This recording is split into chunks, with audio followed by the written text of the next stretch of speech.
తిరిగిన తర్వాత దండువారి పశువులను నీళ్లు లేకపోయిను. ఇశ్రాయేలు రాజు కటకట ముగ్గురు రాజులమై మనలో మోయేబు చేతులకు అప్పగించినని యెహోవా మనల్ని పిలిచిననగా యెహోషువపాతు యెహోవా యొద్ద నుండి విచారణ చేయుటకు యెహోవా ప్రవర్తనలో ఒకడైనా ఇచ్చట లేడా అని అడిగిను. అంతటా ఇశ్రాయేలు సేవకులలో ఒకడు ఏలియా చేతుల మీద నీళ్లు పోయొచ్చు వచ్చిన షాపాత్ కుమారుడైన ఎలీషా ఇక్కడ ఉన్నాడని చెప్పగా యెహోషువపాతు యెహోవా ఆజ్ఞ ఇతని ద్వారా మనకు దొరుకునను. ఇశ్రాయేలు రాజు యెహోషువపాతును ఏదోము రాజును అతని యొద్దకు పోగా ఇశ్రాయేలు రాజును చూచి నాతో నీకేమి, నీ తల్లిదండ్రులు కొనసాగించిన ప్రవర్తన యొద్దకు పోమని చెప్పెను. అలాగనవద్దు, మోయాబు చేతులకి అప్పగించవలనని యెహోవా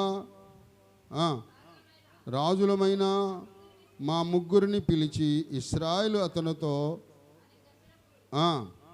ఎలీషా ఎట్లనను, యవన సన్నిధిన నేను నిలబడి ఉన్నానో ఇశ్రాయేలు దేవుడైన యోధా రాజైన నేను గౌరవమును చేయని ఎడల నిన్ను చూచుట ఒప్పుకొను. నా యొద్దకు వీణ వాయించగల వానిని తీసుకొని వాయిద్యములను ఒకడు వాయించుచు యెహోవా హస్తము అతని మీదకి వచ్చెను గనక అతడి మాటలు చెప్పెను. యెహోవా సెలవిచ్చింది ఏమనగా, ఈ లోయలలో చాలా గోతులు త్రవ్వండి. యెహోవా సెలవిచ్చింది ఏమనగా, గాలియో కానీ వర్షమే కానీ రాకపోవును. మీరు మీ మందను మీ పశువులను త్రాగుటకు లోయలలో నీళ్లు నిండినని ఇది యెహోవా దృష్టికి అల్పమే అయినను మోయాబీలను మీ చేతికి అప్పగించను. ప్రార్థన చేసుకుందాం. పరిశుద్ధుడా మీకు వందనాలు. దయగల మా తండ్రి, ప్రేమ నమ్మకమైన యేసు నీ పాదాలకు వందనాలు.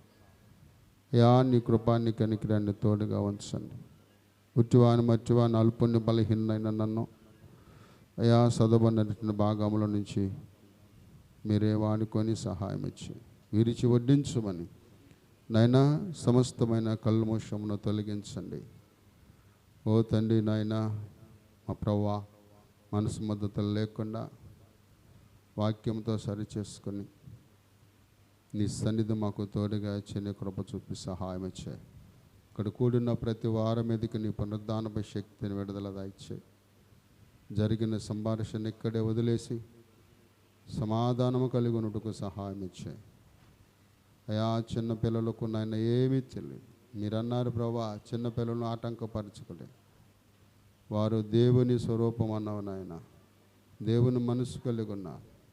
వారికి ఏమీ తెలియదు నాయనా. మా తండ్రి, పిల్లల నిమిత్తమై పెద్దవారు ఇగోనైనా కలహములో వదలేకుండా సహాయం ఇచ్చారు.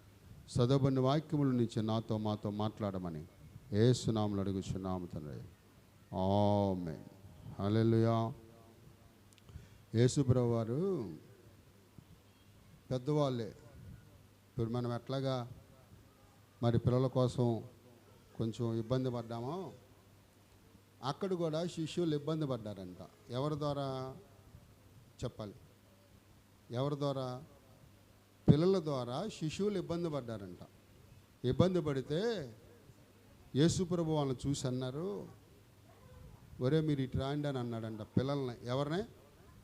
చిన్న పిల్లల్ని పిలిచి దగ్గర కూర్చోబెట్టి ఈ చిన్న పిల్లవాడి వల్లే ఎవడైతే ఉంటాడో వాడు దేవుని రాజ్యానికి చేరతాడన్నాడు. ఎందుకన్నాడు ఆ మాట? ఇప్పుడు మనకి ఇక్కడ వాక్యం జరుగుతుంది, ఆడక్కడ ఫోన్ పెట్టుకొని చూస్తున్నాడు, దీని విలువ వాడికి తెలియదు.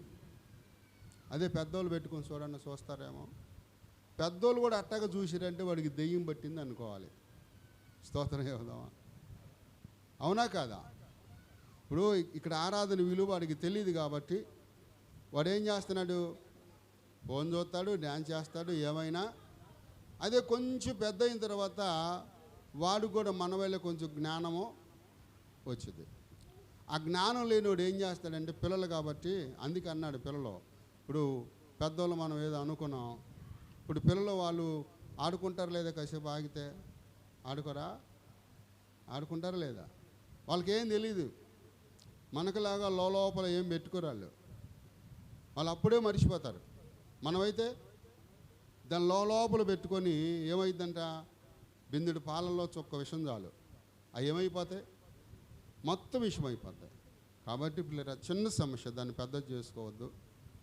పిల్లలు కాబట్టి లేరా, మరి పెద్దవాళ్ళమైనా మనం వాళ్ళకి తెలియదు కాబట్టి వాళ్ళని ఏం చేయాలంటే, అరే ఆగరా నెల అంతవరకే, కానీ కొట్టేదాకా వెళ్ళకూడదు. వెళ్ళొచ్చా? ఒక చోట ఆరాధన జరుగుతుంటే వాళ్ళ అమ్మ పిల్లోడు పద్దాక డబ్బులు అడుగుతున్నాడని అటు ఇటు తిరుగుతున్నాడని, మాటకు వచ్చి డబ్బులు అడుగుతున్నాడని అండ్ ఆయం పట్టు పెట్టి గుద్దితే వాడు 5 నిమిషాలు స్పృహ రాలేదు పిల్లోడికి. వాళ్ళకేం తెలియదు.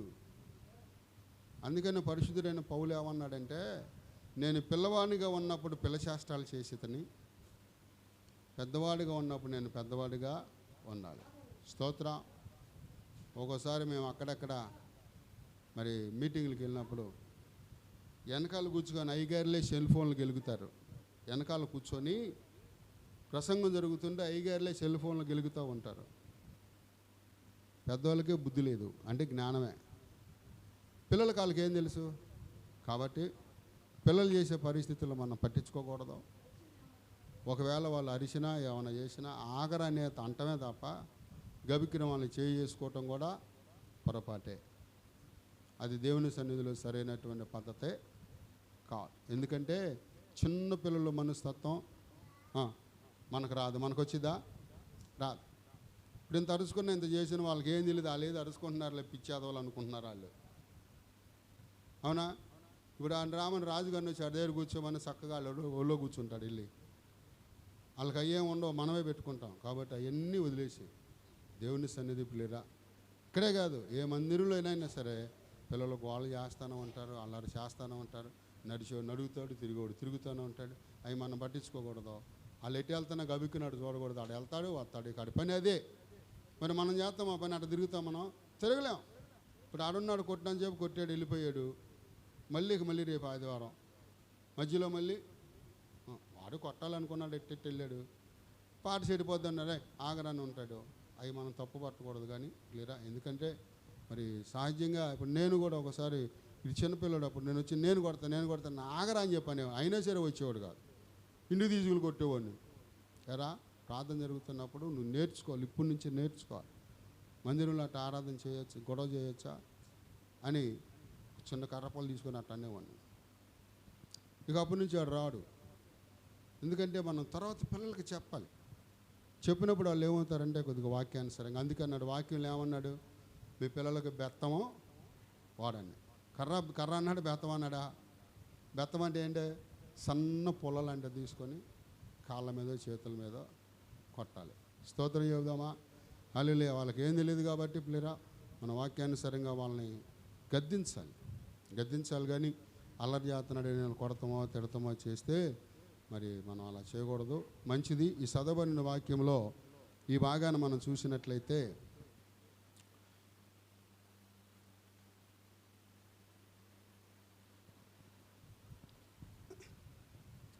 అమోరీలకి ఇశ్రాయేలీయులకి యుద్ధం జరుగుతుందంట. ఎవరికి? అమోరీలకి ఇశ్రాయేలీయులకి యుద్ధం జరుగుతూ ఉన్నప్పుడు పెద్దలు ఉన్నారు కదా, పెద్దలు వాళ్ళు ఇప్పుడంటే పరిస్థితులు అంతా కూడా మారిపోయినాయి. ఎవరింటికి వాడే ఎవరింటికి వాడే రాజు అన్నట్టుగా, మా దేశానికి నేనే రాజుని, మా ఊరికి నేనే ఎట్టాను అన్నట్టుగా ఇప్పుడు ఎవరింటికి వాళ్ళే గొప్ప వాళ్ళు అనుకుంటున్నారు. ఆ రోజుల్లో పెద్ద పెద్దలు ఐక్యత కలిగి ఉండేవాళ్ళంట. ఎవరో మోయాబీ రాజులు, ఇశ్రాయేలు రాజులు ఐక్యత కలిగి ఉన్నప్పుడు వాళ్ళలో కొంచెం కాలాలు గడిచే కొంది పిల్లలు పుట్టి పెద్దోళ్ళు ఎదుగుతూ ఉన్నప్పుడు ఈ పిల్లల దగ్గర తేడాలు వచ్చినాయి అంట. ఎవరి దగ్గర? పెద్దోళ్ళు బాగానే ఉన్నారు. పెద్దలు పూర్వం ఉన్న పెద్దలు ఉన్నారే, వాళ్ళ యొక్క కాలంలో మనకెందుకునైనా గొడవలు, మనకెందుకు యుద్ధాలు వద్దు, మనందరము దేవుని బిడ్డలాం, ఒకటై ఉందాం, మనకు గొడవలు వద్దు, కానీ మీకు దేవుని పని కొరకు ప్రతి ఏటా మేమేం చేస్తామంటే 1,00,000 గొర్రెలు మీకు దశంభాగంగా ఇస్తాం. స్తోత్రం చెబుదామా? ఎవరికి ఎవరు ఇస్తానన్నారు? మోయాబీలకి ఇశ్రాయేలులకి యుద్ధం జరుగుతున్నప్పుడు మోయాబీలే తగ్గించుకొని ఇశ్రాయేలు దగ్గరికి వచ్చి అన్నారంట, యా మీరు దేవుని బిడ్డలు, అట్లని మేమేమి దెయ్యం బిడ్డలం కాదు, మేము కూడా దేవుని బిడ్డలమే, కాబట్టి మీకు మాకు ఏ విధమైనటువంటి సమస్య వద్దు, మనందరం ఒకటం కాబట్టి మీరు నడిచే మార్గంలో మేము నడుస్తాం, మేము నడిచే మార్గంలో మీరు నడవండి, మా దగ్గరికి మీరు రాండి, మీ దగ్గరికి మేము వస్తాం, మనకు భేదాలొద్దు.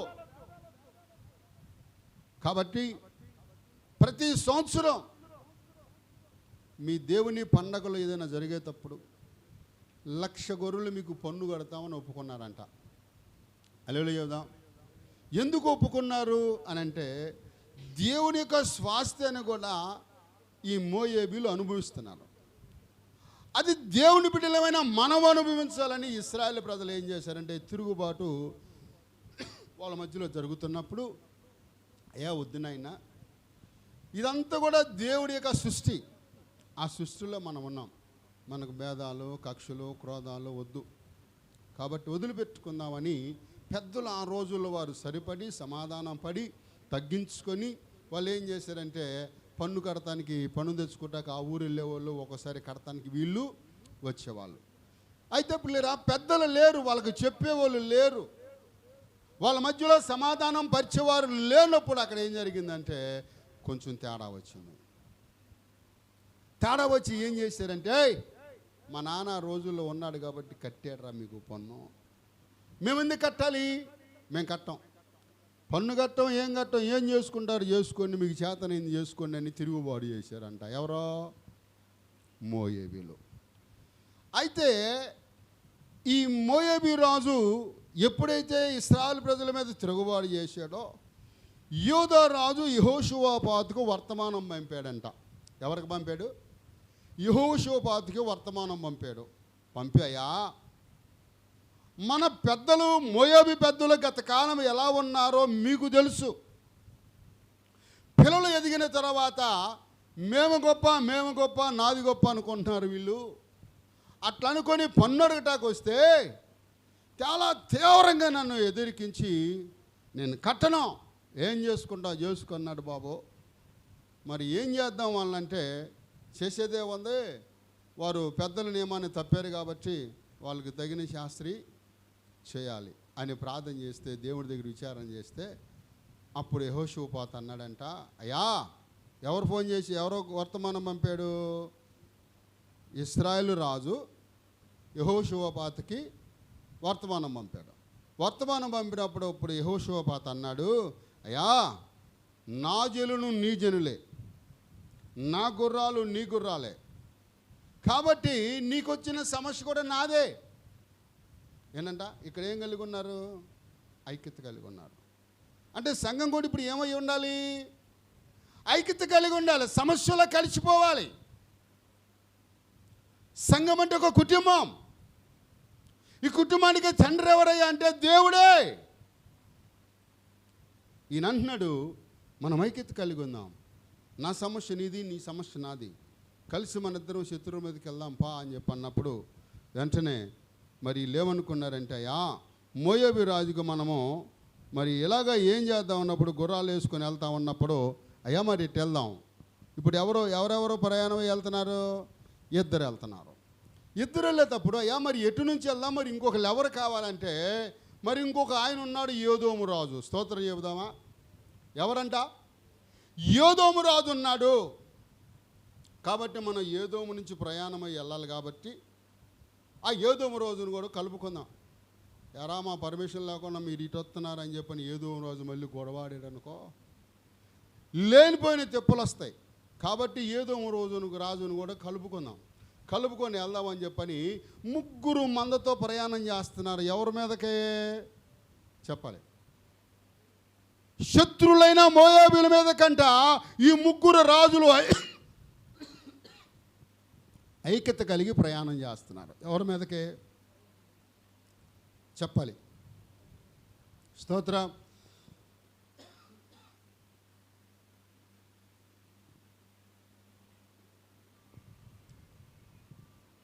ఈ 3 రాజులు కలిసి మోయాబీల మీదకి యుద్ధానికి వెళ్తున్నారు. ఎవరో? ఇశ్రాయేలు రాజు యెహోషువపాతు, యోధా రాజు. వీళ్ళు 3 ప్రయాణం వెళ్తున్నప్పుడు ఇట్లాగా ఎడారి, వాళ్ళకు త్రాగడానికి నీళ్ళు లేవు, వాళ్ళకు మందల నీళ్ళు లేవు. ఏమి చేయాలని ఆలోచన చేసినప్పుడంట వీళ్ళు 3 కలిసి ఒక ఆలోచన చేశారు. ఏమని ఆలోచన చేశారు? బాయ్, మనం వెళ్తున్నాం, బాగానే ఉంది, మనం వెళ్ళే ఎడారులో నదులు లేవు, వాగులు లేవు, మనకు నీళ్ళు లేవు, మన మందకు నీళ్ళు లేవు, ఏదో గుడ్డిగా వెళ్ళిపోతున్నాం మనం. అంటే భక్తిలో ఎలా వెళ్ళకూడదంట? గుడ్డిగా. అప్పుడప్పుడు అంటాం కదా, ఇప్పుడు ఎవరైనా ఏదైనా పొరపాటు చేశారనుకో వాడిని ఏమంటాం మనం? చెప్పండి, ఏమంటాం? ఎరా గుడ్డొచ్చి చేలో పడ్డట్టు చేసేవారా? గుడ్డొచ్చి చేలో పడితే చేయనేమైపోద్ది. మనం అట్ట వెళ్ళకూడదు. మనం 3 ప్రయాణం వెళ్తున్నాం. వెళ్ళేటప్పుడు మనకు మేలు జరగాలంటే ఎవరి సలహా తీసుకోవాలి? ఎవరి దగ్గరికి వెళ్ళాలి? ఈ రోజుల్లో ఆ పరిస్థితులు ఉన్నాయా? ఒక కుటుంబానికి ఒక పెద్ద ఉన్నాడు. ఆ పెద్ద దగ్గరికి వెళ్ళాయా, మరి ఏం చేద్దాం, ఏంటన్నా, అటు వెళ్ళాలరా, ఇటు వెళ్ళాలరా, ఆ ఊరు వెళ్ళాలరా, ఈ ఊరు వెళ్ళాలరా అని ఎవడైనా చిన్నోడు పెద్దోడి దగ్గరికి వచ్చి విచారణ చేసే పరిస్థితులు ఈరోజు ఉన్నాయా? లేవు. నేను ఇందాక చెప్పా, ఎవడింటికి ఆడే గొప్ప. నేను ఇప్పుడు ఉన్నాను, మా పెదనాన్న కొడుకున్నాడు, దుర్గారావుని ఉన్నాడు. ఇప్పుడు ఏదైనా సమస్య వచ్చినప్పుడు ఆయనకి చెప్తానా, ఏం చేద్దాం ఏంటి అని అడుగుతా. ఎవరైనా మా పెదనాన్న కొడుకు, మరి మా ఇంటికి నేనే పెద్దోన్ని, అయినా కూడా మరి మా నాన్నలు మా బాబాయిలు కానీ ఏం చేసేవాళ్ళు, మా పెదనాన్న సలహా తీసుకొని ముందుకెళ్ళేవాళ్ళు. ఇప్పుడు ఆయన లేడు, ఇప్పుడు ఆ పెద్దోడు ఆయన ఉన్నాడు. మరి వాళ్ళు ఏమంటారంటే, మా 3 అన్నదమ్ముల పిల్లలు ఏమంటారంటే, మా దుర్గారావు ఉన్న తర్వాత పాస్టర్ గారే అని అంటారు.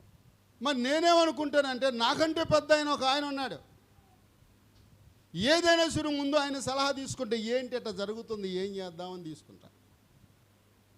మరి ఎందుకంటే ఆ రోజుల్లో 3 అన్నదమ్ములు అట్లాగా ఐక్యతగా, ఇప్పుడు ఆ ఐక్యత ఈ కుటుంబాలలో ఉన్నదంటే ఇప్పుడు కొంచెం పిల్లలు ఎదిగొచ్చిన తర్వాత అనేకమైన ఆటంకాలు, సమస్యలు, నువ్వెంత అంటే నువ్వెంత, నువ్వేం చేస్తావంటే నువ్వేం చేస్తావు, నీ బతికి అంతానంటే నీ బతికి అంత అనుకుంటున్నావు. కానీ బైబిల్ ఏం చెప్తుందంటే, ఈ రాజులు వేరువేరు ప్రాంతాల వస్తులైనా కలిసి కట్టుకట్టి దేవుని బిడ్డలుగా ఐక్యత కలిగి శత్రువు మీదకి వెళ్తున్నారు. మనకే ఐక్యత లేనప్పుడు మన పరిస్థితి ఏంటి? మన యొక్క భక్తి జీవితం ఎలాగుందని ఆలోచన చేస్తే పిల్లరా, వీళ్ళకి మేలు జరగాలనుకున్నారు, వీళ్ళకి కార్యం జరగాలనుకున్నారు. అనుకొని అన్నారంటయా, మనం వెళ్తున్నాం, బాగానే ఉంది, మనం వెళ్ళే మార్గాల్లో చాలా ఇబ్బందులు ఉంటాయి, ఏం చేద్దామని ఒకళ్ళు సలహా అడుక్కుంటే వాళ్ళలో ఒకడు అన్నాడంటయా, షాబాత్ కుమారుడు ఒక ఆయన ఉన్నాడు, ఆయన పేరు ఎలీషా. ఆయన ఏలియా చేతుల మీద నీళ్లు పోసిన వ్యక్తి. ఆ వ్యక్తి దగ్గరికి వెళ్దాం అన్నప్పుడు ఈ 3 రాజులు వెళ్ళారంట. ఎవరి దగ్గరికి వెళ్ళారు? అమ్మా, నా మాటలు అర్థమవుతున్నాయా? ఎవరి దగ్గరికి వెళ్ళారు ఈ 3? అయ్యా బాబాయ్, ఎలీషా దగ్గరికి 3 వెళ్ళారు. ముందు ఎవరు వెళ్ళారయ్యా అంటే, ఇశ్రాయేల్ రాజు వెళ్ళాడయ్యా. ఏలినవాడా నీకు వందనాలయ్యా అన్నాడంట. ఎవరిని? ఎలీషాని. ఎలీషా ఒక్కసారిగా చూసారా, ఇశ్రాయేల్ రాజా ఎప్పుడైనా దేవునిగా ఆరాధించావంటరా నువ్వు? ఇప్పుడేదో నీకు అవసరమైందని, ఇప్పుడేదో నీకు ఆపద వచ్చిందని, ఇప్పుడేదో నీకు అనారోగ్యం వచ్చిందని, ఇప్పుడేదో శత్రువు నేను వెంటబడుతున్నాడని ఇప్పుడు దేవుని దగ్గర విచారణ చేయటానికి వచ్చావా? నీ బాధల్లో దేవుడు ఏమయ్యాడు? నీ ఇబ్బందుల్లో దేవుడు ఏమయ్యాడు? నీ అనారోగ్యాలలో దేవుణ్ణి ఎక్కడ పెట్టావు? నీ సమస్యలో దేవుణ్ణి ఎక్కడ పెట్టావు? నువ్వు శోధించబడుతున్నప్పుడు దేవుణ్ణి ఎక్కడ పెట్టావు? ఇప్పుడు నువ్వు శత్రు మీద విజయం పొందాలని ఇప్పుడు నీకు దేవుడు అవసరమా? కొండ మీద విగ్రహారాధన చేసినప్పుడు దేవుడు ఏమైపోయాడురా? నిజ దేవుని వదిలిపెట్టి విగ్రహారాధన చేయటానికి పూనుకున్నావే. నీ పితరులు చేసిన పని నువ్వు చేశావు, నీ తల్లిదండ్రులు చేసిన పని నువ్వు చేశావు. కాబట్టి దేవుడితో నీకు అంత అవసరమా? పా అన్నాడంట. స్తోత్రం చెబుదామా? వెంటనే వెళ్ళిపోయాడు. తర్వాత ఏదో రాజు వెళ్ళాడంటే, ఏమయ్యా మీరు తిరుగుబాటు చేసిన మంద కదా, ఏదో మీరు దేవుని మీద ఎంత తిరుగుబాటు చేశారో మీకు తెలియదా? మీరు దేవుని ఆరాధించే వల్ల ఇప్పుడు మీకు దేవుని అవసరమయ్యాడా? అయ్యా అట్ట అనమాకు నాయన, అప్పుడు ఆ రోజులను బట్టి అట్ట చేసాం కాబట్టి మమ్మల్ని క్షమించు బాబు అన్నాడంట. అంటే దీని అర్థం ఏంటయ్యా అంటే, కొన్ని పరిస్థితులను బట్టి మనం అప్పుడప్పుడు సాగులు చెబుతూ ఉంటాం. కొంతమంది మందిరానికి రానని కొద్దిగా ఏదైనా అడగండి, ఎందుకు రాలేదంటే ఏం చెప్తారు? ఏదో ఒకటే అసలు ఉన్నది చెప్తారు. ఉన్నది చెప్తారా? ఉన్నది చెప్తారా? చెప్పడం. పొరపాటున పలానా దగ్గరికి వెళ్ళి పలానా పని మీద వెళ్ళానని చెప్పరాదే. నేను ఆదివారం కొంతమంది రాకపోతే నేను ఒకసారి కారు పక్కన పెట్టి, నేను ఆదివారం వెళ్ళేటప్పుడు కారు పక్కన పెట్టి కారు దిగట ఆ రిమోట్ నొక్కుతా ఇట్ట అన్న జెండా పట్టుకొని ఒక పక్క సందులోకి పరిగెడుతుంది. నిన్న శనివారం అడిగా, అమ్మ రాలేదు ఏంట్రా అన్న. అయ్యగారు ఒంట్లో రాలేదు అయ్యగారు అంటుంది. అంటే నువ్వు ఎక్కడికి వెళ్ళావు నాకు తెలీదా? జెండా పట్టుకొని గబగబా సందులో పరిగెత్తింది. స్తోత్రం చెబుదామా? ఏంటమ్మంటే నాకు ఒంట్లో బాగలేదని అంటుంది. అంటే దేవుని దగ్గర మనం సాగులు చెప్పకూడదు. స్తోత్రం. దేవుడి దగ్గర మనం సాగులు చెప్పకూడదండి. సాగులు చెబితే అది ఏమైందంటే, దేవుడు అంట ఏదన్నా ఒకటి అవును ఆమె అని అన్నాడు అనుకో, అది ఖచ్చితంగా జరిగిద్దంట. ఒక అక్కని అడిగానమ్మా, ఏంటి నాన్న రావట్లేదు ఏంటి నాన్న అంటే, ఎండకు భయపడి రాలేదన్నారు. ఎండకు భయపడి మరి అట్లా అనుకుంటే కొన్ని దేశాల్లో అప్పుడు ఎప్పుడన్నా ఒకసారి నేను ఒక వీడియో చూపిస్తాను మీకు. మంచి ఎండ, మనమన్నా కొద్దిగా ఇదిగో మందిరంలో కూర్చొని చల్లగా ఫ్యాన్లు వేసుకొని వాక్యం వింటున్నాం, లైట్లు వేసుకొని వాక్యం వింటున్నాం, వాక్యం చదువుకుంటున్నాం. అక్కడ ఆ సదుపాయాలు వాళ్ళకి లేవు. పాస్టర్ గారు బైబిల్ చేతితో పట్టుకొని, ఆయనకి మైక్ కూడా ఆయన చేతిలో లేదు. మండు టెండ, చెట్ల కింద కూర్చున్న వాళ్ళు చెట్ల కింద కూర్చున్నారు, అరుగుల మీద కూర్చున్న వాళ్ళు అరుగుల మీద కూర్చున్నారు, ఇదేం లేదా రోడ్డు పక్కన కూర్చున్న వాళ్ళు రోడ్డు పక్కన కూర్చున్నారు. పాస్టర్ గారు మాత్రం వాళ్ళకి అటు ఇటు తిరుగుతూ వాక్యం చెప్తున్నాడు. ఎండలోనే చెమట కారిపోతూ ఉంది, కచ్చిపుతో తూడ్చుకుంటున్నాడు, వాక్యం చెప్తున్నాడు. మరి వాళ్ళకి ఎండ కాదా? వాళ్ళకి లేదా ఎండ? మరి నేను ఏమనుకుంటాను అందో ఏమో, అట్ట కాదు అయ్యగారు, 2-3 వాంతులు విరోచనాలు అయినాయి అయ్యగారు, నీరసం అయిపోయినంది. ప్రార్థన చేసి వచ్చా, ప్రభా చెల్లికి వాంతులు విరోచనాలు అంట, జ్ఞాపకం చేసుకుని ఆయన కొంచెం ఆరోగ్యం అయ్యా అన్న. ప్రార్థన చేసి యువతలకు వచ్చాను, తగులుకొని వాంతులు విరోచనాలు. స్తోత్రం. అంటే ఇప్పుడు సేవకుడికి ఏం చెప్పిందామా? డాక్టర్ గారి దగ్గర అబద్ధం చెప్పకూడదు, లాయర్ దగ్గర అబద్ధం చెప్పకూడదు, దేవుడి దగ్గర అబద్ధమా? స్తోత్రం చెబుదామా? అంటే దేవుడి దగ్గర అబద్ధం చెబితే ఏమైంది? ఇప్పుడు ఆమెకి లేనిపోయిన రోగం నిజంగానే, అయ్యా జ్ఞాపకం చేసుకో అన్నాను, ఆయన ఆమెనన్నాడు. ప్రార్థన చేసి బయటకు వచ్చింది, ఏమైంది? సాగులు చెప్పకూడదు. సాగులు చెప్పే జీవితంలో మనం ఉన్నట్లయితే ఇద్దరు రాజులు కూడా ఎట్లా ఉన్నారంటే, ఒకడేమో విగ్రహారాధన చేసాడు, ఇంకొకడేమో సాగులు చెబుతున్నాడు. సరే, అది అట్లా ఉంటే ఇంకొక ఆయన వెళ్ళాడంట. మూడు ఆయన ఎవరో అమ్మ? మూడు ఆయన ఎవరో చెప్పాలి. మూడు ఆయన ఎవరో?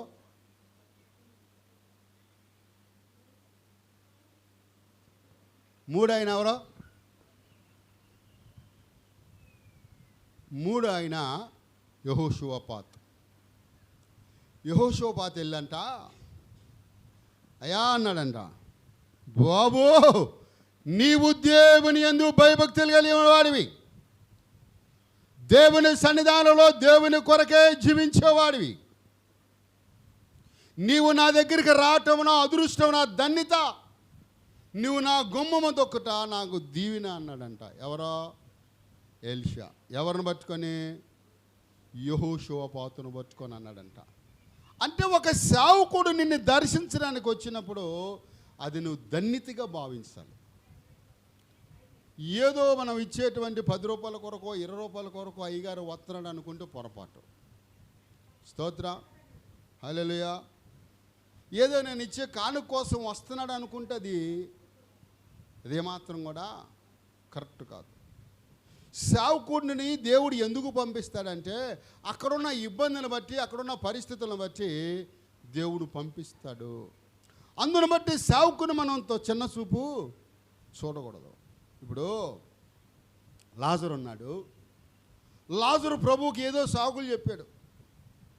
అయ్యా మారు మనసు పొందరా, దేవుని మందిరానికి రారా, మీ అక్క చెల్లెలు చూడరా ఎట్టంటున్నారా వాక్యం. మరియమ్మ చూడు ఎట్టంటుందో, మార్తమైతే వంట పనుల్లో ఉంటుందో, నువ్వన్నా కొద్దిగా రారా నాయన మారు మనసు పొందరా అంటే అసలు యేసు ప్రభు కనపడినప్పుడల్లా అడ్డదారులు వెళ్ళిపోయాడంట. ఎటు వెళ్ళిపోయాడు? యేసు ప్రభు కనపడినప్పుడల్లా అడ్డదారులు వెళ్ళిపోతే వాడికి ఏం జరిగింది? లాజరుకు వ్యాధి కలిగింది. ఆ వ్యాధి ఏమైనా చనిపోటాకు వచ్చిందా? దేవుని మహిమార్థమై వ్యాధి వచ్చింది. స్తోత్రం చెబుదాం. సాగులు చెప్పేవారిగా ఉంటే అలా ఉండకూడదు ప్రియదేవుని బిడ్డలారా. అయితే యేసు ప్రభు వారికి వర్తమానం పంపారంట. అయ్యా నువ్వు ప్రేమించే లాజరు రోగయ్య ఉన్నాడు, జబ్బును పడ్డాడు బాబు రాయ్యా అన్నారంట. ఈ నెలకున్న 4 రోజులు ఆగాడు. వీళ్ళు అనుకుంటున్నారంట మా ఇంటికి ఎందుకు వస్తాడు, మా కొంపకి ఎందుకు వస్తాడు. ఎవరిని? యేసు ప్రభుని. ఎవరు అనుకుంటున్నారు? మార్తా మరియలు. మరియమ్మేమో దేవుని వాక్యం ఉంది, మార్తేమో వంటగదిలో తన మరి ఇష్టానుసారమైన పనిలో ఉంది. పనిలో లీలమైపోయింది. ఇక దేవునితో పని లేదు ఆమెకి. అయితే అక్కడ మార్తమ్మని మనం చూసినట్లయితే మార్తమ్మ కూడా సాగులు చెప్పే స్థితిలో ఉంది. సాగులు చెప్పి ఏమంటుంది? అయ్యా ఒక్కసారి మరిని పంపంటే, మార్తా నువ్వైతే విస్తారమైన పనిలో ఉన్నావంటే అప్పుడు మరి యేసుప్రభు అన్న మాటకి మార్తా అంటుంది, అయ్యా నేను ఈ పనిలో చేయలేకపోతున్నానయ్యా, పనిలో ఉన్నాను అని సాగులు చెప్తుందంట. స్తోత్రం చెబుదామా? హల్లెలూయా. అయితే ప్రభువు కూడా మనల్ని అడిగినప్పుడు ప్రభు కూడా ఏం చెప్తాడంట చెప్పాలి. మనం సాగులు చెప్పినట్టుగా ఏదైనా ఒక విషయం కొరకు ప్రభు దగ్గరికి వచ్చి ప్రార్థన చేసినప్పుడు దాని విషయం కూడా ప్రభు చూద్దామని అన్నాడు అనుకోండి, ఎట్టుంటుంది అమ్మా? చూద్దామని అన్నాడు అనుకో ఎట్టుంటుంది చెప్పండి. స్తోత్రం చెబుదామా? ఆయన కూడా ఏదో ఒక సాగు చెప్పాడు అనుకో, మరి ఆయన కూడా మనకలాగే మనల్ని దీవించడానికి ఏదో ఒక అడ్డం పెట్టి సాగు చెప్పాడు అనుకో, మనం ఆరోగ్యంగా ఉంటామా? ఈ లోకంలో బ్రతికి బట్ట కడతామంటే కట్టలేము. ఎందుకంటే ఆయన స్వార్థం లేని దేవుడు. స్తోత్రం చెబుదామా? ఆయన ప్రేమ కనికరం గల దేవుడు, నిన్న నేడు ఆకృతికున్న దేవుడు, ఆయన ప్రేమించగలిగిన దేవుడు, ఆయనలో స్వార్థం లేని దేవుడు. ఆయన మనలాగా ఆలోచించేవాడు కాదు. మనలాగా ఆలోచిస్తే మనం ఇంత ఆరోగ్యంగా ఉండలేం. స్తోత్రం. మా ఇంటికి వచ్చాం, మా ఇంటికి వస్తే యేసుప్రభు వచ్చే కుర్చీలో కూర్చోబెట్టాం. అయ్యా కాఫీ కావాలా, టీ కావాలా, ఏం కావాలయ్యా, గారెలు తింటావా, బూరెలు తింటావా, పలావ్ తింటావా, బిర్యానీ తింటావా, ఏం తింటావా నాయన అడిగి పెట్టాం. ఎవరికి పెట్టారంట? యేసుప్రభుకే అడిగి పెట్టాం. మా తమ్ముడు లాజరు రోగం వచ్చిందంటే ప్రార్థన చేయడానికి పిలిచి ఎంత ఆలస్యమా? ఒకవేళ పాస్టర్ గారు రావటం ఆలస్యమైంది అనుకో, ఎవరు ఎప్పుడు అట్ట అనుకోలేదా? సేవలో ప్రారంభించినప్పుడు మా కొంప చుట్టూ తిరిగాడు, ప్రార్థనకు రాండి అని కొంప చుట్టూ తిరిగాడు. ఇయ్యాలేదు కొద్దిగా 4 బెరిగేళ్ళకి అయ్యగారి కళ్ళుకి ఎక్కినాయి, కళ్ళు స్తోత్రం చెబుదామని ఎత్తికి ఎక్కినాయి అంటే ఎక్కడికి ఎక్కినాయి? అయ్యగారికి కొంచెం పైన చూస్తున్నాడు రా. స్తోత్రం. ఎక్కడ చూస్తున్నాడంట అంటే యేసు ప్రభుని ఎట్టబడితే అట్ట అనుకున్నారు మార్తా మరియలు. కానీ ఆయన వచ్చి కార్యం చేయకుండా ఉన్నాడా? స్తోత్రం. కొంతమంది అలా అనుకున్న వాళ్ళు ఉన్నారు. ఒకసారి నేను ఒక అమ్మాయికి పుట్టినరోజు నేను ముందే చెప్పా, అమ్మ నాకు 2 రోజుల ముందు చెప్పాలి, ఎందుకంటే నన్ను ఎవరో ఎప్పుడు పిలుస్తారో తెలీదు, అసలు ఇంటి దగ్గర ఉండను, ఈ ఎండ కాబట్టి ఆ పగలపూటే వెళ్ళొచ్చి ఎటు వెళ్ళొచ్చినా 11:30 12 ఇంట్లో పడిపోతున్నా. పని ఉందో చూసింది, మరి ఆ ఉందో చూసింది కదా అడగండి. మళ్ళీ 5 వరకు మళ్ళీ బయటికి వెళ్ళే పనే. ఎండకు భయపడి డాక్టర్ గారు చెప్పాడు, అయ్యా ఎండకు తిరగమాక, 241 ఉంది షుగర్ నీకు, స్తోత్రం చెబుదాం, మటన్ కూడా ఎక్కువ తినొద్దు, ఎండాకాలం జాగ్రత్తగా ఉండాలి అన్నాడని భయపడి ఎక్కడికి ఏ ప్రార్థనకి వెళ్ళినా పెందలాడ ముగించేసుకొని వచ్చేస్తున్నాను. అయితే ఆమె చెప్పా, అమ్మ ఒక చోట ప్రార్థన అంది, నీకంటే ముందు చెప్పారా, మీరు రెడీ చేసుకొని అక్కడ ముగించుకొని వస్తానన్న. ఒక 10 నిమిషాలు లేట్ అయిందని నేను అందుకే చెప్పా, ఫోన్లో ప్రార్థన చేపించి కేక్ కట్ చేయమని. నేను అట్టగా చేస్తాడు, స్తోత్రం చెబుదామా. సరే గుమ్మం దగ్గర కిటికీ దగ్గర ఉన్నా, అట్టగా చేస్తాడు ఈ పాస్టర్లు, అంతే. ఏదైనా కానుకెత్తావా అని చెప్పు, అసలేం లేదు, మన టయానికి ముందుగా వచ్చి కూర్చుంటారు. ఒరే నువ్వు ఇచ్చే కానుక ఎవడికి కావాలిరా, ఎప్పుడట్ట కానుకల కొరకు ఎదురు చూడను, నాకు అవసరం లేదు కూడా. దేవుడు ఇవ్వాలనుకుంటే ఏ రకంగా అయినా దేవుడు ఇస్తాడు. స్తోత్రం చెబుదామా. పిలిచినోడు దేవుడండి, నన్ను ఏ మనుషుడు పిలవలేదు. ఒక మనుషులు అదే అనుకున్నాను, ప్రభా ఏంటి వీళ్ళ ప్రవర్తన అనుకున్నాను. వెళ్ళాను, ప్రార్థన చేశాను, ఒక పాట పాడాను, కాసేపు వాక్యం చెప్పాను, అక్కడ భోంచేసి వచ్చేసాను. వాళ్ళు వదిలిపెట్టలా, ఫోన్ చేయమంటే వాళ్ళ దగ్గర కొంచెం భోంచేసి బయటకు వచ్చి బండి స్టార్ట్ చేసుకుని వెళ్ళిపోయా. ప్రార్థన చేసి ఆశీర్వాదం ఇచ్చేసి నాకు ఉండమని చెప్పలా, వెళ్ళమని చెప్పలా. ప్రార్థన చేశాను, పిల్లోడు అటు వెళ్ళిపోయాడు, ఆమె ఇంట్లోకి వెళ్ళిపోయింది. నేను బయటికి వెళ్ళాను, బండి స్టార్ట్ చేసుకుని వస్తున్నాను. ఫోన్ చేశారు, అయ్యగారు ఏంటి వెళ్ళిపోయావు అన్నాడు. ఏంటమ్మా అన్న. అయ్యగారు కానుక తీసుకోక, నేను పర్లేదులేమ్మా, కానుక తర్వాత ఇచ్చుకోవచ్చు లేరా, ఇప్పుడు ఏముంది మీరు అడావుల్లో ఉన్నారుగా, వచ్చిన వాళ్ళకి ముందు భోజనాలు చూసుకోండి అన్న. ఏమన్నాడు ఆయన, కానుకల కోసం అయితే అంటే నువ్వు ఇచ్చే 10, 20 లేదా ఇప్పుడు దేవుళ్ళ రీచ్తో ఒక 500 ఇస్తావు, ఈ 500కి మళ్ళీ వారం వచ్చేదాకా నాకు సరిపోద్దా? స్తోత్రం చెబుదాం. ఇవన్నీ కూడా ఏంటంటే దేవునికి వ్యతిరేకమైన ఆలోచనలు. ఈ ఆలోచనలు మనం పెట్టుకోకూడదు, సాగులు చెప్పకూడదు.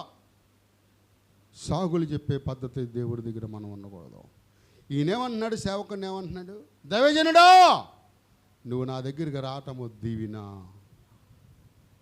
ఎంత గొప్ప కార్యం ఇది అని ఆలోచన చేసి, అప్పుడు ఈ దైవజనుల ప్రవర్తనలో ఉన్న ఆలోచన దైవజనుడికి చెప్తున్నాడంట.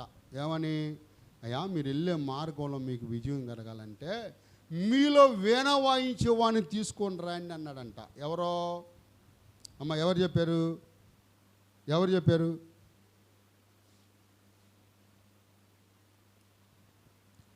ఎలీషా యోధా రాజుకు చెప్పలా, ఇశ్రాయేల్ రాజుకు చెప్పలా. ఎవరికి చెప్పాడంటే లేరా, యెహోషాపాతుకు చెప్పాడు. దైవజనుడా నువ్వు నా దగ్గరికి వచ్చావు కాబట్టి, వీళ్ళతో నువ్వు వచ్చావు కాబట్టి నిన్ను బట్టి నేను ఈ కార్యం చేస్తాను. స్తోత్రం చెబుదామా. ఎవరిని బట్టి? దైవజనుడా నిన్ను బట్టి ఈ కార్యం చేస్తాను. చూడండి, సేవకుల పాదాలు సుందరం వంటివి. సేవకుడు నీ ఇంట్లో అడుగు పెడితే అసలు ఎంత గొప్ప ధన్యత అంటే అంత గొప్ప ధన్యత. స్తోత్రం చెబుదాం. సేవకుల్లో ఉన్న గొప్ప లక్షణం చెప్తానండి. ఒకసారి ఏలియా భక్తుడంట దేవుని మాటకు లోబడి కీరేతు వాగు దగ్గరికి వెళ్ళి ఉన్నాడంట. కీరేతు వాగు దగ్గరికి వెళితే అక్కడ రొట్టెలు పంపించాడు, తిన్నాడు. నీళ్ళు లేవు, నీళ్ళు అయిపోయినాయి, వాగు ఎండిపోయింది. ఏం చేయాలి ప్రభు అని చెప్పి ప్రార్థన చేస్తే వాగు ఎండిపోయిందనో, కాకులు ఆహారం తీసుకురావట్లేదనో భయపడమాక, నీకు వేరే ద్వారం నేను తెరిచి ఉంచాను వెళ్ళు అన్నాడంట. ఎక్కడికి వెళ్ళమంటావు ప్రభు అంటే సారేపతికి పో అన్నాడు.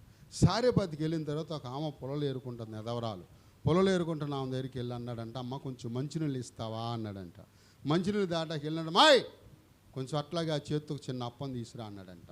నువ్వు బలవల్లాగా ఉన్నావే, మంచినీళ్ళని నేను తెస్తాకెళ్తుంటే మళ్ళీ అప్పమంటున్నావు. లేదు నాయన, 3.5 సంవత్సరాలు భూమి మీద కరువు ఉంది. ఈ కరువు కాలంలో నేను నా బిడ్డ పోషించబడటానికి కొంచెం పిండి కొద్దిగా నూనె తప్ప నా దగ్గర ఏమి లేదయ్యా, నీకు నేను అప్పం చేసి ఇవ్వలేను బాబు అంటే, మాయ్ నా మాటినమ్మా అన్నాడు. సరే ఏదో అడుగుతున్నాడు మొండోళ్ళలాగా అని చెప్పని చిన్న అప్పం చేసి రాటానికి వెళ్ళిందంట. ఆ అప్పం చేసుకొని దైవజనుడి దగ్గరికి ఇవ్వటానికి వెళ్ళింది. తిన్నాడు. తింటికి వెళ్ళి చూస్తే పిల్లరా చూడండి, ఆమె ఏం సాగులు చెప్పింది, ఏం చెప్పింది, కొంచెమే ఉంది నాయన, లేదు బాబు అన్న. అంటే సావుకుడిని దగ్గరికి వచ్చినప్పుడు ఏదో ఆశించో ఏదో కావాలనో, జీవితం వచ్చినప్పుడు వచ్చాడు ఈయనకి ఎడ తెలిసిందో, ఏనంట నీకు జీవితం వచ్చిన సంగతే నాకు తెలియదు. ఒక సహోదరు ఉంది, 3 నెలలు ఇంట్లో ఉంది. ప్రార్థన చేస్తే మంచి జాబ్ ఇచ్చాడు అమ్మాయికి. నేను అన్నానమ్మా నాకు ఇస్తేట్రా కానీ దశభాగం మీ అయ్యగారికి ఇవ్వాలిగా అన్న. నా ఉద్యోగం కోసం ప్రార్థన చేసింది మీరు, నేను మీకే ఇస్తానమ్మా. ఇంక నేనేం మాట్లాడాల. ప్రతి నెల 1వ తారీఖు పొద్దున్న 10 గంటలకు ఫోన్ చేస్తుంది, అయ్యగారు మీరు ఎక్కడున్నా 1 గంటగో సాయంత్రం లోపు వచ్చి ప్రార్థన చేసి వెళ్ళండి అంటే. సాయంత్రం లోపు వెళ్తాను, భార్య భర్తలు ఉన్నప్పుడు వెళ్తా, వెళ్ళి ప్రార్థన చేసే దశంభాగం తీసుకొని వస్తాను. స్తోత్రం చెబుదామా? హల్లెలూయా, హల్లెలూయా. చూడండి, ఇలా మన ఆరాధనకి రారు, మన మందిరానికి రారు, కానీ ఆమె ప్రతి నెల 1వ తారీఖున ఖచ్చితంగా తనలో దశంభాగం తీసేస్తుంది. చూడండి, మొదట అప్పం నాకే చేసిరామన్నాడు. నీ సంపాదనలో 10వ భాగం దేవునికి ఇచ్చి దేవుని శోధించు. అమ్మ దశంభాగం ఇలేదేంటనంటే అన్నాను ఎప్పుడన్నా అన్నానా? ఒక ఆమె 30,000 రూపాయల జీతం ఆగిపోతే వాళ్ళ అబ్బాయికి ప్రార్థన చేస్తే దేవుడికి కార్యం చేశాడు. 3,000 ఇవ్వాలి. పిలిచి వాళ్ళిద్దరూ సంగలు కొట్టుకుంటున్నారు. ఈడు ఎట్ట బొడుతున్నాడు ఆగంటుంది ఆమె. ఈడో ఎట్ట బొడుతున్నాడు, అయ్యాడికి అంటున్నాడు ఈడు. ఆగా నీకు ఏం తెలియదాగా ఏమనుకున్నా, 30,000కి 3,000 రూపాయలు కాను దశంభాగం తీయాలి. పిల్లలకు పుస్తకాలు కొనాలి, బ్యాగులు కొనాలి. అప్పుడు జగనన్న పథకం రాలా, ఇంకా బూట్లు కొనాలి, అవి కొనాలి, ఇవి కొనాలి, పిల్లలు స్కూల్కి వెళ్ళాలి, అవి కొనాలి, ఇవి కొనాలి. ఆగా నీకు ఏం తెలియదు అంటుంది. నేను వింటానే ఉన్నా. ఓహో ఈ కాను కోసం మీరు ఎందుకు కొట్టుకుంటారు అనుకున్న మనసులో అనుకొని మెల్లికి పైకి లేచి బయటికి వెళ్ళిన వెనకాల వచ్చాడు. ఆయన వచ్చి అయ్యగారు బండి ఎక్కనా అన్నాడు. ఎందుకు ఎక్కడికి వెళ్ళాలని, టీ తాగుదాం అన్నాడు. నేను తాగనన్నా. కాదా అయ్యగారు అని ఎక్కాడు. సరే ప్రార్థన చేసి వెళ్ళి టీ తాగి మళ్ళీ పెద్దోడు కదా పాపం నడిచి పంపించడం మంచిది కాదులే అన్నీ మళ్ళీ తీసుకొచ్చి ఇంటి దగ్గర దించి నేను వెళ్ళిపోయా. ఆదివారం ఆరాధనకు వచ్చేటప్పుడు 30 రూపాయలు తీసుకొచ్చి అయ్యా ప్రార్థన చేయి అంటున్నాడు. ఎంతకే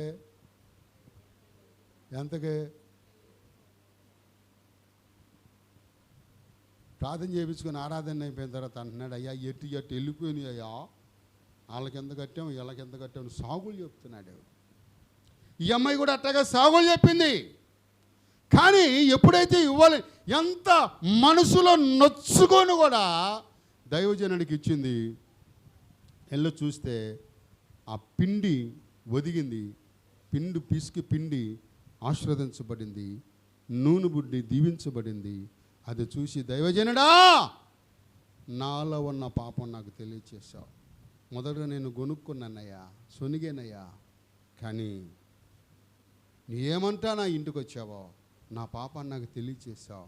దైవజనుడు రా అని పిలిచి తన ఇంట్లోకి ఆహ్వానించుకొని తన కుమారుడికి బాగలేదన్నప్పుడు తన కుమారు పోతున్న ప్రాణం ఇంకా కొంచెప్పుడు ప్రాణం పోద్ది. ఆ పిల్లోడిని హత్తుకొని పిల్లోడి మీద పడి పిల్లోడు నోట్లో నోరు పెట్టి ఊపిరుగుది ఆ పొయ్యిన ప్రాణం తిరిగి వచ్చింది.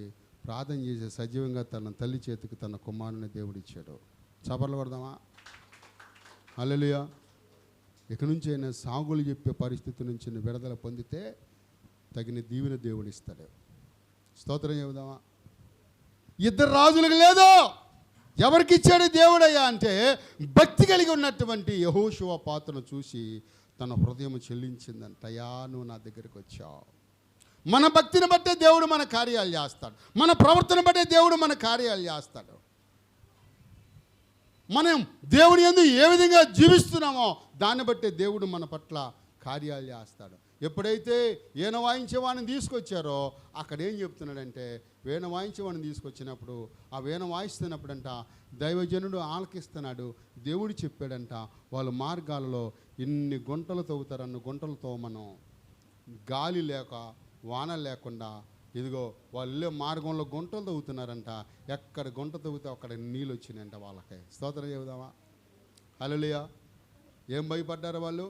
మనం వెళ్ళే మార్గంలో మనకు నీళ్ళు లేవు, ఇబ్బంది పడతాం అని అంటే అప్పుడు ఇదిగో ఎలీషా ప్రవక్త అన్నాడు, మీరు వెళ్ళే మార్గాలలో గుంటలు తీయండి, మీకు నీళ్ళు, మీ పశువులకు నీళ్ళు, అట్లని మీ శత్రువులని దేవుడు మీ చేతులకి అప్పగిస్తాడు. స్తోత్రం చెబుదామా? అట్టి ఆశీర్వాదం, అట్టి కృప మనకు దేవుడు ఈ వారం ఇచ్చునుగాక. ఈ సంవత్సరం అంతా దేవుడు అట్లా నడిపించునుగాక. వర్షం లేదు, గాలి లేదు, కానీ నీళ్ళు ఎక్కడ కర్రబెట్టి అక్కడంటే నీళ్ళు ఉబ్బుకొచ్చినాయి.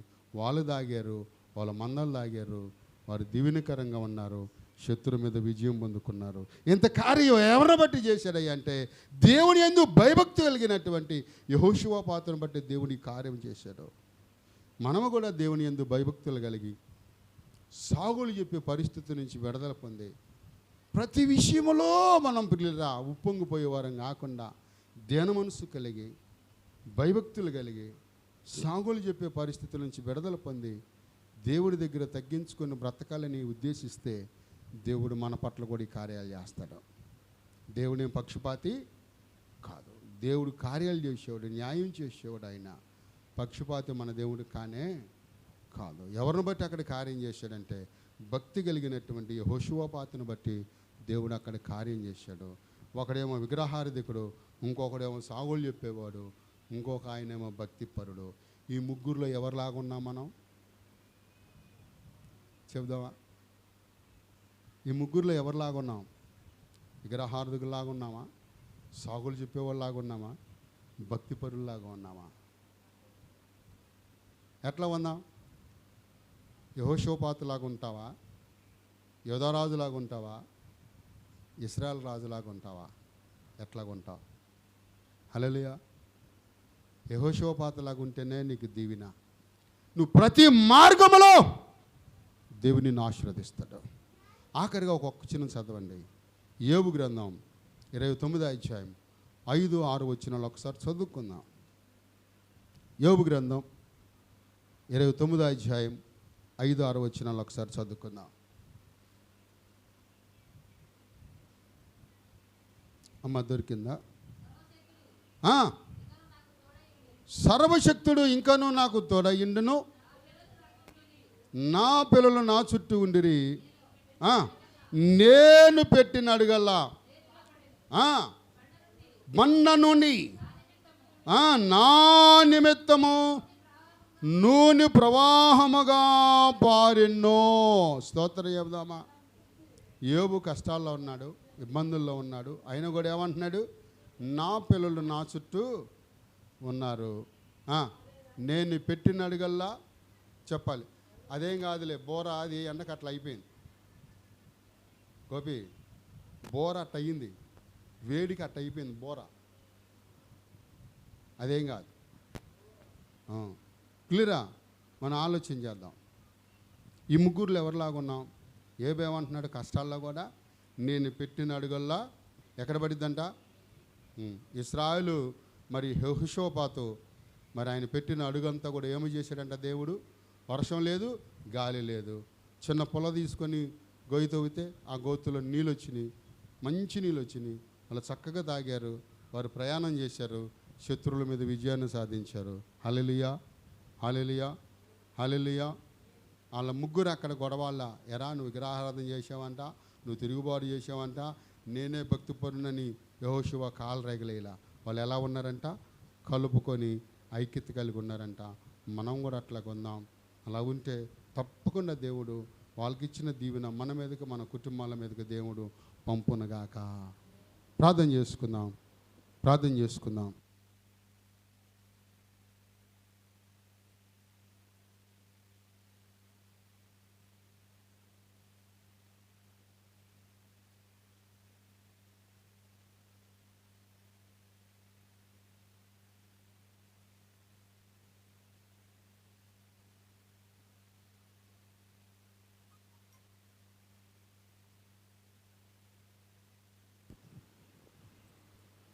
హల్లెలూయా.